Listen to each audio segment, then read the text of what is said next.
So this mission is the Straggler. I decided to set up this during the last mission just because of the complexity of having to choose the forces and determining the size and whatnot. So rolled for mission size, and I rolled a 1 to get 75 points per side. Rolled to see who the attacker was. Orcs won the roll to become the attacker. Regular initiative, as I've been doing the rest of the missions, is the same. High roller gets first move, first shoot. And I rolled for bad weather, night fighting, and wouldn't you know it, I rolled a 6, so we got night fighting. So this is going to be a little bit more complicated than any of the other missions I've done up to now. We'll see how it goes.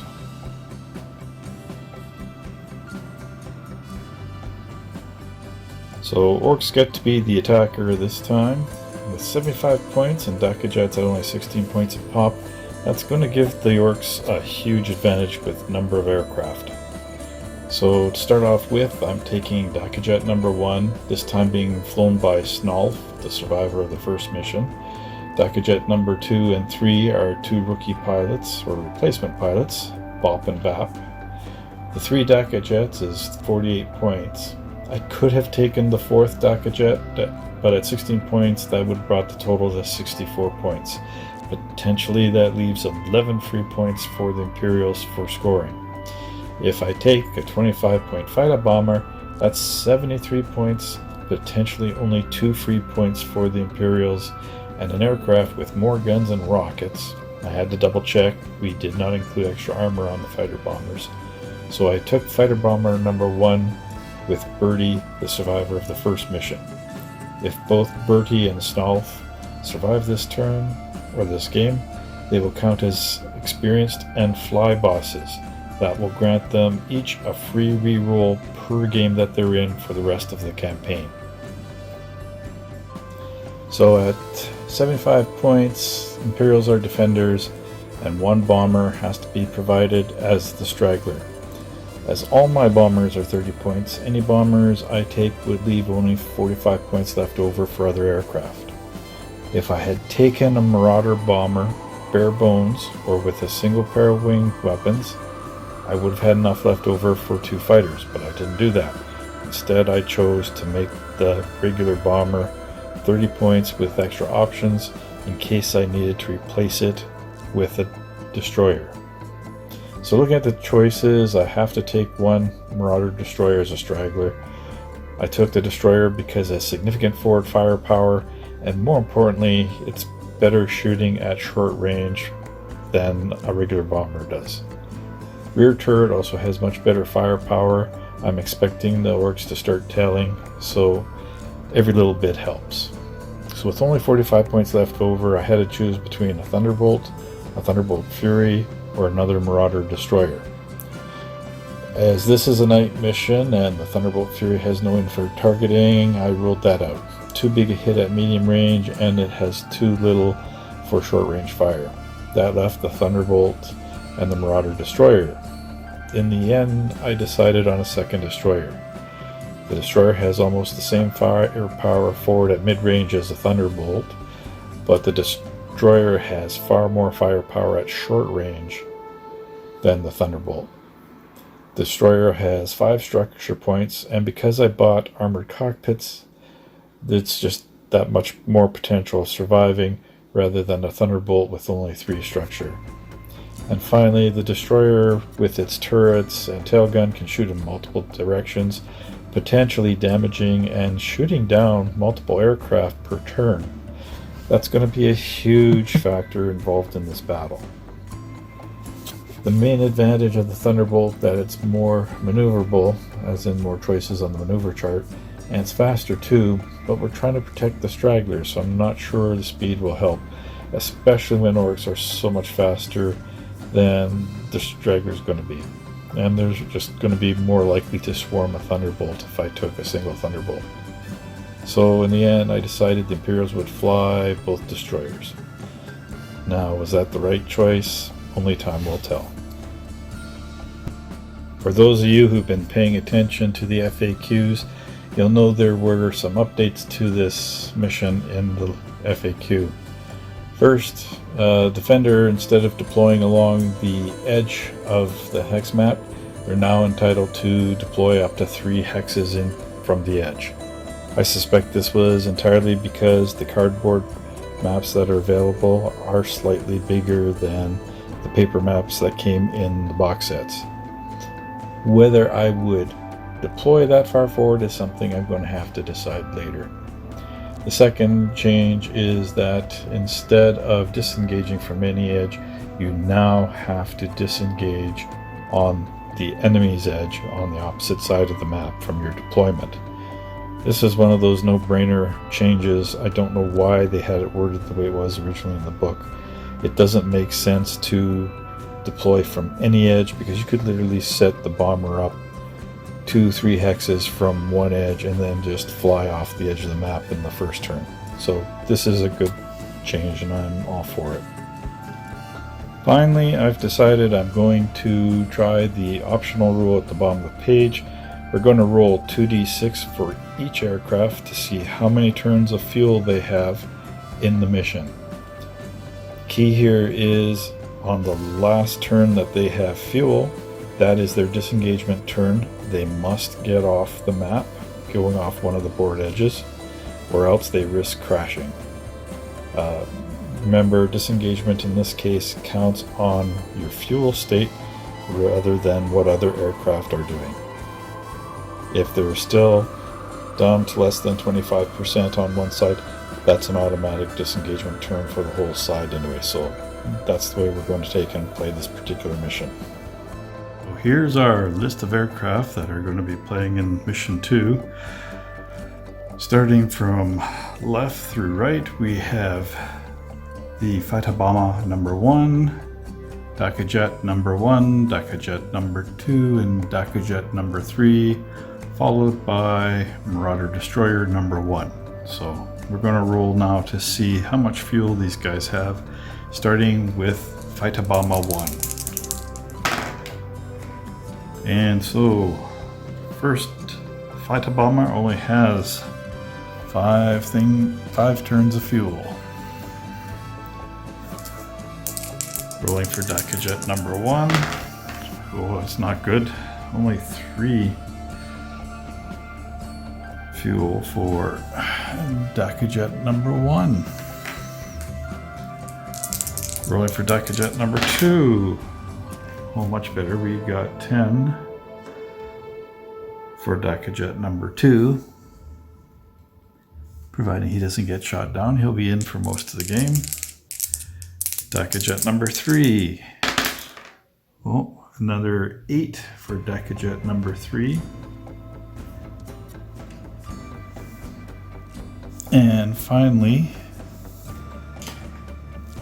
for the Destroyer number 1, oh,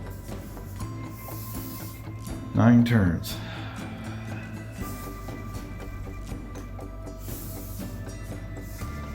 Now fortunately, the Straggler here is damaged. I put smoke on him to remind me which one is which. But we now know how long these aircraft have to play the game. So this is what we've rolled. Dakka Jet number 1 has 3 turns of fuel. Dakka Jet number 2 has 10. Dakka Jet number 3 has 8. And Fighter Bomber has 5 turns of fuel. I'm feeling sorry for Snarf already. He's basically going to be flying 2 turns to try to move in, shoot, and then try to disengage on the 3rd turn. He's not going to do much. As for the Imperials, the Marauder Destroyer number 1, flown by Lieutenant Dave, has 9 turns of fuel, and the Straggler, flown by Lieutenant Doug, he's only got 12 turns, but that was to be expected because the game ends in 12 turns. So here we have our initial setup. Lieutenants Dave and Doug are set up on the board edge. The rules say I could deploy them up to 3 hexes away from the edge, or rather the Straggler 3 hexes away from the edge, and then the other aircraft within 6 hexes of that. However, they're dealing with a swarm of orcs, so they don't necessarily want to get too close in the first turn, especially with limited fuel out there. Dave has no damage and has 9 turns of fuel, and Doug, that's the damage one with the smoke, he's got at the maximum speed of 2, and he's got the full 12 turns. Knowing they're going up against orcs, knowing they're going to be outnumbered at least 2 to 1, they've opted to go to altitude 5. The reason they did that, their orcs do not have any ability to get to altitude 5 with these aircraft. This can be both an advantage and a disadvantage for the Imperials. The advantage meaning the orcs need 6s to hit no matter what they shoot with. The disadvantage, that's going to take the top turrets out of the firing phase because they can only shoot 360 degrees around at the same level or above. Imperial bombers at maximum height, they will not be able to shoot at the lower altitude orcs.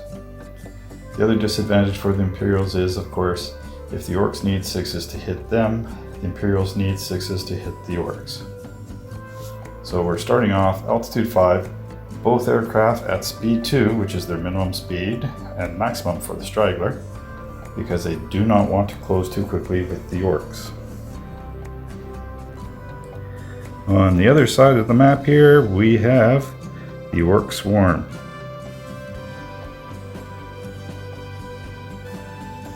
And if you remember, our best pilot, Schnaufel, he's in red 1 now. He's only got 3 turns of fuel. So he got basically 2 turns to close, attack, and then 1 turn to get off the board. Beside him are his 2 wingmates. Those would be Bop and Bap. Bop has 10 fuel, Bap has 8. And then off to the side is the Fightabama, flown by Birdie. He only has 5 turns of fuel, so he's a little bit better off than Snolf. But still, he's going to take him 1 to 2 turns to close range before he can fire. When he does fire, he needs 6s to hit. And he's only going to have about 3 turns of firing before he's going to have to probably disengage. So we're ready to start the game. Everyone has their orders. It's first turn. Just have to roll to see who's taking initiative. High number roll gets to go first. That means move first and shoot first. Green dice for the Orcs, blue for the Imperials. And it looks like the Orcs go first with a 3. Imperials rolled a 2.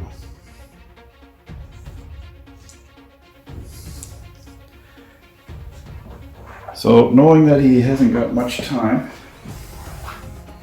red 1 here, he chose to do a number 1 mission straight ahead. He's going maximum speed 8 at altitude 4. 1, 2, 3, 4, 5, 6, 7, 8.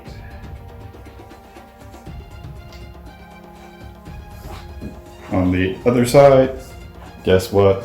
Straggler, he's going his straight move. He has a maximum speed of 2. He's staying at altitude 5. 1, 2. Back to the Orcs. Red 2, he's doing a straight move. He's also at altitude 4, going maximum speed. 1, 2, 3, 4, 5, 6, 7, 8. That leaves our last bomber. What's he gonna do? Big surprise. He's doing a number 1 straight ahead. At this point, he's going to go 1, 2, and I'm going to leave him there. And that takes us back to the Orcs to finish their remaining moves. The last Dakajet, he's going straight. Again, maximum speed 8. 1, 2, 3, 4, 5, 6, 7, 8. And finally, we have the Dakajet. He's going straight ahead as well. His maximum speed is only 7. He's at altitude 4 as well. 1, 2, 3, 4, 5, 6, 7. Not good for the Orcs. They're all outside of short range. They're not going to get their most efficient firing at this point. So, start of the shooting phase, we're going to start with Red 1 because he's got the least number of turns. He's at medium range to the Straggler. Medium range shooting, he's got 4 shots. Unfortunately, we're playing at night, so he has no infrared or anything to help with that. His number of shots get cut in half, so he, instead of having 4 shots, he gets 2. And because the bomber is at altitude 5 and he's at 4, he needs 6s to hit. So let's see what we can do. 2 shots needing 6s,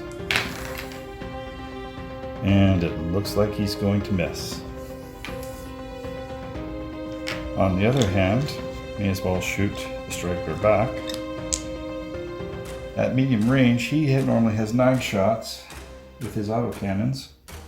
Unfortunately, they get cut down in half, so he's down to only 5 because you round up when you're cutting in half.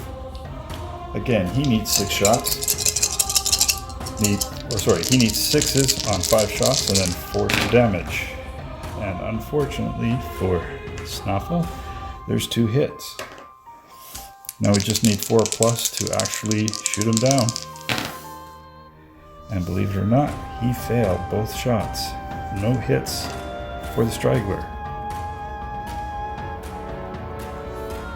1, 2, 3, 4, 5, 6, 7. They're all going to be 1, 2, 3, 4, 5, 6, 7.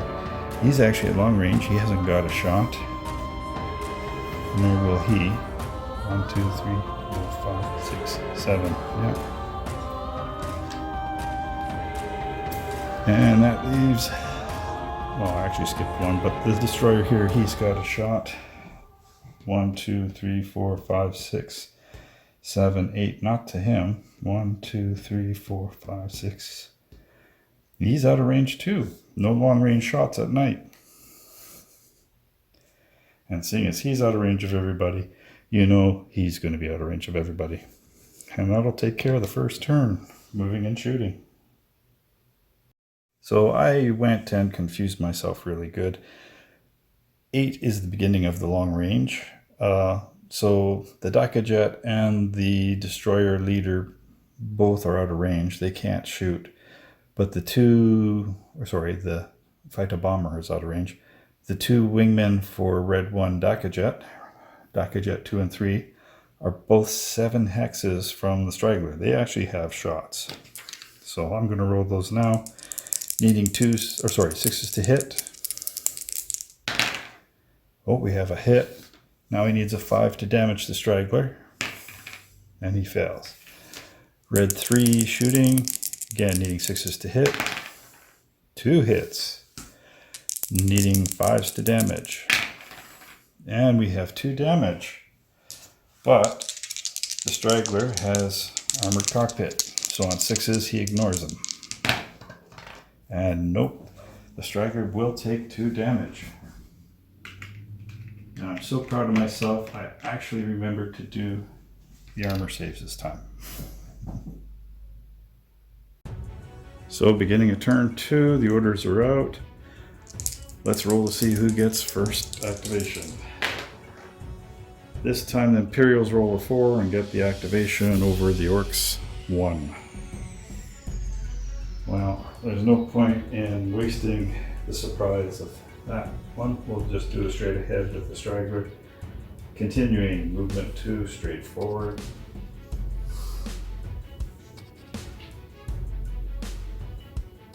And for the Orcs, we're probably going to do him next. Now he's traveling at speed 8. He has a throttle of 2. 1, 2, 3, 4, 5, 6. Yeah, I think I'm just going to slow him down from 8 to 6. And he's doing a stall turn.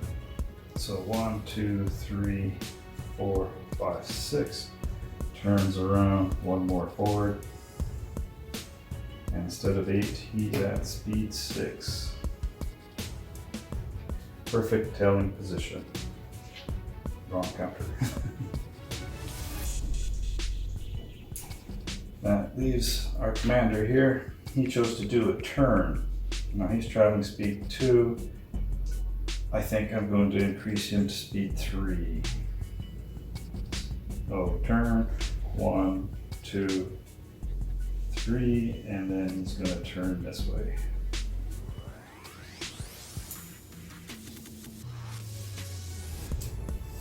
The other deck of jets, he's doing a stall turn as well. 1, 2, 3, 4, 5, 6, 7, 8. Yeah. Actually, I'll take him to the full 8 back. 1, 2, 3, 4, 5, 6, 7, 8. Turn around. And he's at short range still to Straggler. Big surprise. He's doing a stall turn as well. 1, 2, 3, 4, 5, 6, 7, 8. Turn around. And again, he's in short range from the rear arc. This is going to be bad for our Straggler. And finally, the Fighter Bomber, he's doing a turn. Question is, which way do I want to go? He's traveling at speed 7. He's got a throttle of only 1, so he can drop down to 6. I think we're just going to go for the Straggler. So turn 1, 2, 3, 4, 5, 6, and turn. And he's got an excellent position to shoot at the Straggler. So that will end turn 2 movement. Next will be the shooting phase. So Imperials have first activation. Unfortunately for the Straggler, he's literally the center of attention here. However, it's Imperial's first activation. He does have a nasty surprise. His tail gun is better than the traditional Marauder bomber. He's got 6 shots at short range, and with Snaffle being right on his tail, who's a better target? If he can shoot him down, it'll lessen the number of shots coming at him, and he may have a chance of surviving. But I have my doubts. Still, he needs 6s to hit. So 6 shots, needing 6s. Well, we got 1 hit. Unfortunately, these guns don't explode, and they damage on 5+. Yep, 5+. And he fails to damage, and that will take care of the Straggler. So now we'll go straight to Snaffle in red 1. Short range, he's got 8 shots with his DACA guns. Again, he needs 6s to hit. And we got a couple. Now he needs 5s to damage. And no damage from red 1. Now, unfortunately, in theory, the next one to shoot would be the commander, way up there. However, his front arc does not contain anyone except the Fighter Bomber. And the Fighter Bomber is at range 1, 2, 3, 4, 5, 6, 7, 8, 9. He's in long range. Night fighting rules in effect, you cannot shoot at long range. Not that he had any long range weapons to begin with. So, let's go back down to the DACA jets. Again, they're at short range. 1, 2, 3, 4. Night fighting rules don't impact them at short range. 6s to hit, 5s to damage. Let's see what red 2 does. And red 2 manages to hit once, but fails to damage. And let's try red 3. Again, 6s to hit. Red 3 does a little better. He's got 2 hits. Now he needs 5s to damage. No damage. That leaves it to the Fighter Bomber. Now the Fighter Bomber is also at short range.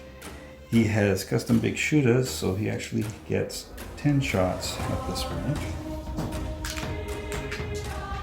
Plus he's got a pair of rockets. Let's see what happens when I shoot. Guns first, needing 6s to hit and 5s to damage. I see only one hit. Will he damage? No, he won't.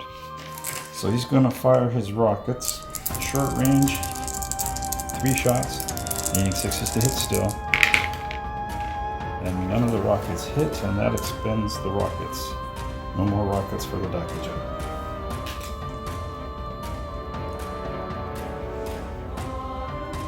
So that ends shooting on turn 2.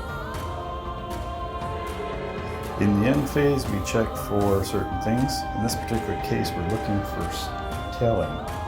All 3 Daikajets are fully within the rear arc of the Straggler, and the Straggler is fully within the front arc of the Daikajets. So all 3 will get an opportunity of tailing fire at the beginning of the next turn. So this is actually the beginning of turn 3. We've given out the orders. We're now rolling for initiative. Again, blue for Imperials, green for Orcs. And this time Imperials have the initiative, which they probably don't want. So we'll leave that to the side. Now we come to tailing fire before movement. This is important because this is beginning of turn 3. Remember, Red 1 only has 3 turns of fuel. He has to disengage this turn or crash. So we'll let him shoot first because he's got to get out of town. Again, he gets 8 shots, needing 6s and 5s to damage. Oh, he's doing better on his hits. 4 hits with Red 1, needing 5s. 1 solitary hit or damage. Does the armored cockpit save him? No, it doesn't. So we go from 2 to 3 damage on the Straggler.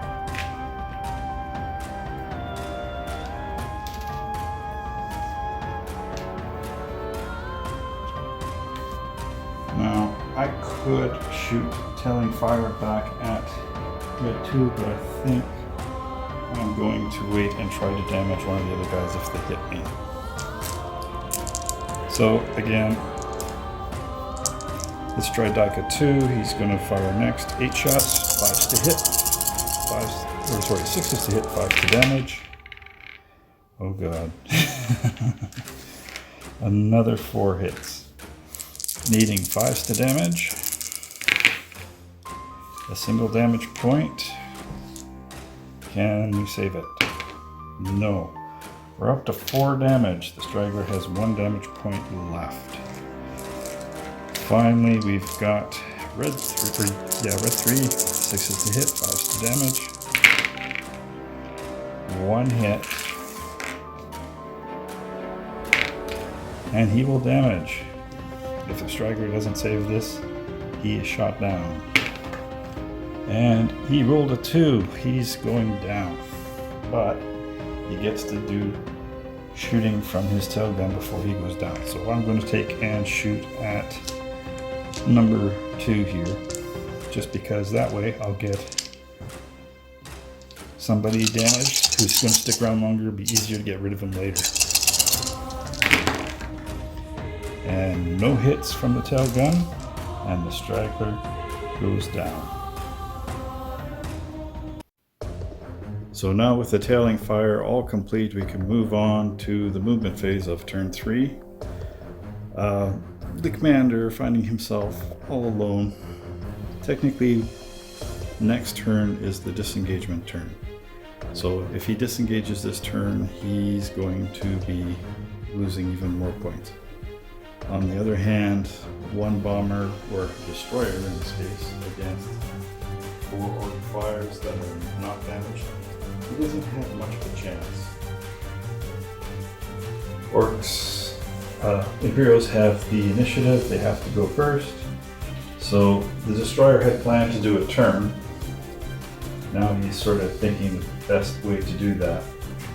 Oops. And I think the best way to do that is simply go this way. Increase speed to 4,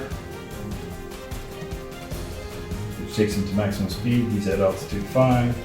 1, 2, 3, 4. And he's going to turn this way.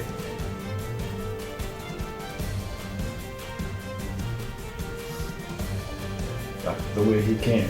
So next turn, he can fly right off the table. Meanwhile, that puts all our other friends at jeopardy. I just realized I didn't put down a counter for him. So according to the rules, he has to fly straight and crash. I had intended to give him turnaround, or yeah, so he's going to go flying straight ahead. 1, 2, 3, 4, 5, 6, and he crashes. He's out of fuel.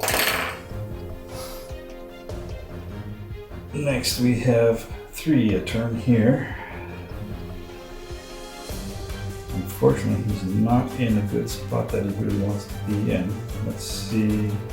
1, 2, 3, 4, 5, 6, 7. That could work. So he's going to turn. 1, 2. Turn 2 hex facings. 3, 4, 5, 6, 7, 8. That gets him just within short range of the destroyer. And this Duckajet, he was doing stall turn. So turn 8, 1, 2, 3, 4, 5, 6, 7. He can turn around to this angle and move forward one more.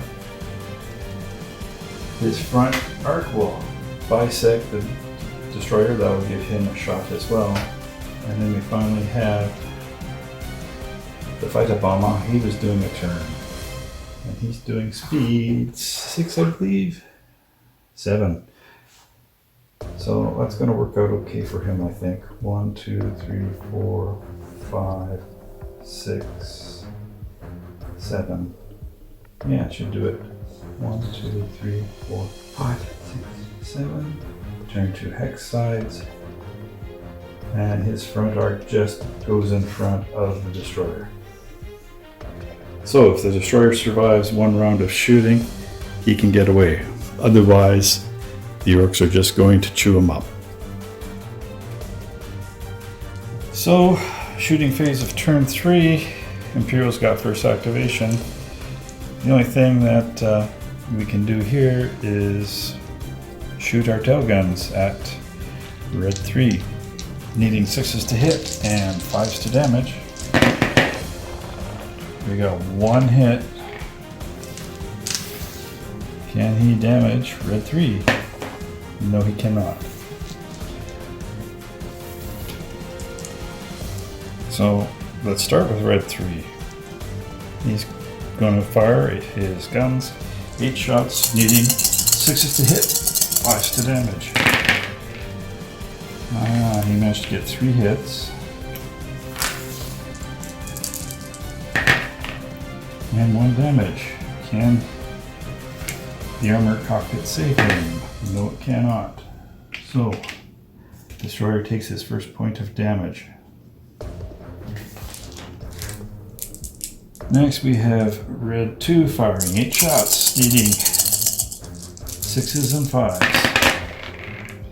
And we've got 2 hits so far. And no damage from red 3. At least the fighter bomber, he gets 10 shots. Again, needing 6s and 5s. A single hit from the deck from the fighter bomber, and he will fail to damage as well. Checking for tailing. Unfortunately, red 3 is half in and half out of the rear arc, so he does not count as tailing. So no tailing fire for this turn. That brings us down to our last turn, turn 4. So beginning turn 4, there's really no reason to change the camera. We know what's going to happen. It's just a case to see who does what first. So, in theory, the Orcs get first activation, but we're going down to the movement phase first. He's going straight. He's at maximum speed of 4. 1, 2, 3, 4. He's in a half hex. He's effectively escaped the board in the disengagement turn. And that will end the battle. Poor Snarf. Because I was stupid and forgot to give him orders for turn 3 to disengage, he had to fly forward until he ran out of gas and crashed. Entirely my fault. It was a stupid mistake on my part and it cost the Orcs a potential fly boss. I did consult the rule books, both of them, and the FAQ to make sure I was treating Snarf correctly. Per the description, an aircraft that runs out of fuel crashes. As Snarf isn't an ace, there's no chance to eject, and as only aces can eject. If I hadn't misplacing the marker, it would have been a clean sweep for the Orcs. Poor Doug, he didn't really have much of a chance. All 5 Orc aircraft went at him on turn 2 and 3. Even though the Orcs needed 6s to hit, they're throwing buckets of dice at him and they just ground him down to the point where he just didn't have a chance. In the end, Dakajet 3, piloted by Bap, got the final damage point that knocked the destroyer out of the air. Checking the records, Bap actually did 3 of the 5 damage points to shoot down Doug, so it's only fair Bap get the credit for shooting him down. As for Dave and the destroyer, he almost got away clean, but the remaining 4 Orcs pounced on him in turn 3 and he was lucky to get away with only a single point of damage. Originally I thought he got away with disengagement, but I double checked the rules and disengagement turn only counts if you're down to 25% or less of your air force or you're on your last turn of fuel. Dave wasn't on his last turn of fuel and he was 50% of the air force. So yeah, he counts as an accidental disengagement for 30 points, although I had deliberately disengaged to prevent him from getting shot down. Better to have a bomber with some experience than 2 brand new bombers with no experience. Looking at the final scores, well, it's not hard to tell who won. Orcs did 60 points worth of damage onto the Imperials, plus they had 13 more points than the Imperials did of their total value, or speaking another way, potentially the Imperials were cheating the Orcs out of 13 points. So that's an additional 13 for a total of 73 for the Orcs. Imperials didn't damage the Orcs at all, but 1 Dakajet did run out of gas and crash, so that counts towards the Imperials for a total of 16 whole points. No bonuses for them. The final score is 73 points for the Orcs and 16 for the Imperial Navy. Solid win for the Orcs. Orcs now get an additional 3 campaign points, getting them up to 4 points. And the Imperial Navy gets 1 point, bringing them up to 4 points. So not only is it an Orc victory, we now have a tied campaign. Let's see what happens next. So coming back to pilot experience, Birdie in the fighter bomber survived 2 battles. Even though he has no kills, he now becomes a fly boss. This grants him a free reroll once per game for the rest of the campaign as long as he's alive. Bap survived his first battle and had a kill, so he's on his way towards becoming an ace.